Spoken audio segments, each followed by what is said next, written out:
শহীদ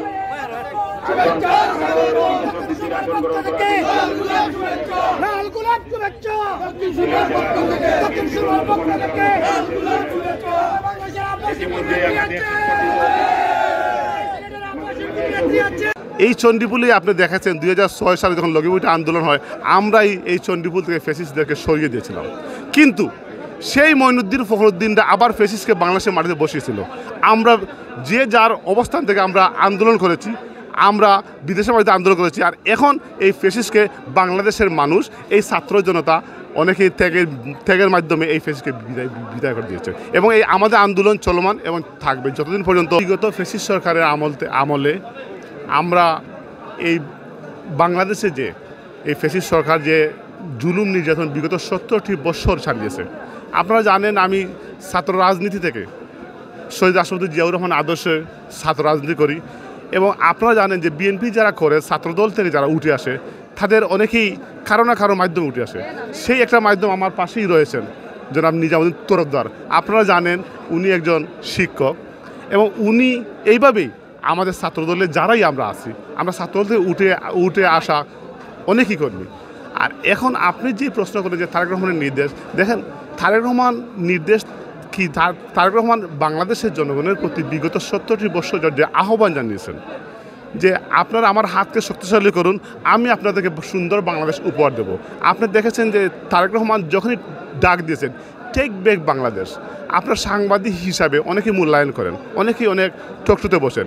take back Bangladesh এখন যে ছাত্ররা যে আন্দোলনটা করেছে, আমি যারা শহীদ হয়েছে সবার রুহের আত্মার মাগফিরাত কামনা করি, কিন্তু তারেক রহমান ডাক দিয়েছেন টেক ব্যাক বাংলাদেশ, মানে বাংলাদেশের ক্ষমতাটুকু জনগণের হাতে দেও। তারেক রহমান ডাক দিয়েছেন বাংলাদেশ যাবে কোন পথে, ফয়সাল হবে রাজপথে। ফয়সালাটা করবে কারা? বাংলাদেশের জনগণ। সেই বাংলাদেশের জনগণ ফ্যাসিস্ট সরকারকে দেখিয়ে দিয়েছে যে বাংলাদেশের ক্ষমতার উৎস ফ্যাসিস্ট না, বাংলাদেশের জনগণ। আর এখন আমরা তারেক রহমানের আহ্বানে, তারেক রহমানের নির্দেশে, আমরা বলবো না আহ্বান, তারেক রহমানের নির্দেশে যে আমরা আপনাদের এই বাংলাদেশের জনগণ তথা আমরা যারা বিদেশের মাটিতে বসে আপনাদের কথাগুলো বিভিন্ন মাধ্যমে রাত দিন 24 ঘন্টা আমরা তুলে ধরার জন্য সক্ষম হয়েছি যে বাংলাদেশ ফ্যাসিস্ট সরকার কী করেছে। এই কারণে তারেক রহমান আবার আমাদেরকে নির্দেশ দিয়েছে যে এখনও কিন্তু আমাদের ফ্যাসিস্ট মুক্ত হয়েছে, কিন্তু এখনও ফ্যাসিস্টরা ঘোরাফেরা করতেছে, তোমরা যাও চলো, অনেকেই শর্ত করছে। এখন আমরা আসছি সেই 31 দফা কর্মসূচি বাস্তবায়নের জন্য, আমরা জনগণকে সাথে নিয়ে আগামীতে সুন্দর বাংলাদেশ গড়ার জন্য। এই জন্য আমি আপনারা সবাই আসছেন, ধন্যবাদ সবাইকে। আসলে সবাই জানে আমি আমার রাজনীতিটা হলো ছাত্র রাজনীতি থেকে। আমি যখন আপনারা জানেন যে লগিবইটা আন্দোলন, আপনি একজন সাংবাদিক, আপনি নিশ্চয়ই জানেন যে লগিবইটা আন্দোলনে সিলেটের বৃহত্তর সিলেটের সবচেয়ে বড় যে আন্দোলনটা হয়েছিল, যে লগিবইটাকে আমরা রাস্তা থেকে সরানোর জন্য যে আন্দোলন হয়েছে, এই যে আজকে চণ্ডীপুলে সবাই আমাকে স্বাগত জানাচ্ছে। এই চণ্ডীপুলেই আপনি দেখেছেন 2006 সালে যখন লগিবইটা আন্দোলন হয় আমরাই এই চণ্ডীপুল থেকে ফ্যাসিস্টদেরকে সরিয়ে দিয়েছিলাম। কিন্তু সেই মঈনুদ্দিন ফখরুদ্দিনরা আবার ফ্যাসিস্টকে বাংলাদেশের মাটিতে বসিয়েছিল। আমরা যে যার অবস্থান থেকে আমরা আন্দোলন করেছি, আমরা বিদেশের মাটিতে আন্দোলন করেছি। আর এখন দিন আমাদের দলের তৃণমূল থেকে উঠে আসা নেতা, দেশে যখন ছাত্রনেতা ছিল 90 দশকে, তখন রাজপথে আন্দোলন করেছে, স্বৈরাচার বিরোধী আন্দোলন করেছে, ফ্যাসিস্ট হাসিনা বিরোধী আন্দোলন করেছে। সে যখন দেশ ছেড়ে তার জীবন জীবিকার জন্য যুক্তরাষ্ট্রে যায় নিউ ইয়র্কে, সেখানেও তার ওই যে দেশে যে কাজগুলো করত এটা পিছু ছাড়ে নাই। সে নিউ ইয়র্কে, ওয়াশিংটনে, আমেরিকার বড় বড় শহরে দলের পক্ষ থেকে সে বিভিন্ন ডেমনস্ট্রেশন এবং দেশে যে জুলুম নির্যাতন এবং গণতন্ত্র যে হত্যা করেছে এই ফ্যাসিস্ট হাসিনা, এর বিরুদ্ধে জনমত তৈরি করেছে। জননেতা আমাদের দলের ভারপ্রাপ্ত চেয়ারম্যান জনাব তারেক রহমানের নির্দেশিত কর্মসূচি বাস্তবায়ন করার জন্য জাতিসংঘের সদর দপ্তরে প্রতি বছর এই ফ্যাসিস্ট হাসিনা এই সদর দপ্তরে যেত, সেখানেও তারা বিশাল বিশাল বিক্ষোভ মিছিলের নেতৃত্ব দিয়েছে। এবং সে একজন নিউ ইয়র্কে বিএনপির নেতাকর্মীরা একজন জনপ্রিয় মানুষ হিসাবে আমি তারে দেখেছি।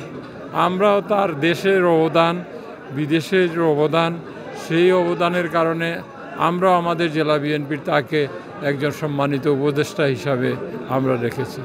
আজকে দীর্ঘ ফ্যাসিস্ট আন্দোলনের পরে স্বদেশে হয়তো তার আসার সুযোগ হয় নাই, এখন সে এসেছে আমাদের সকলকে নিয়ে। আজকে তার সাথে আমরা সাক্ষাৎ করতে এসেছি এবং দীর্ঘ তার অবদানটাকে ছোটো করেই হোক আমরা একটু স্বীকৃতি দিতে এসেছি। আশা রাখি কামাল অতীতের মতো দেশে বিদেশে বিএনপি এবং আমাদের নেতা তারেক রহমানের ঘোষিত 31 দফা রাষ্ট্রীয় কাঠামো সংস্কারের যে কর্মসূচি দিয়েছেন সেই কর্মসূচির সপক্ষে জনমত তৈরি করবে।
সামনে যাও না সামনে যাও, সামনে যাও না।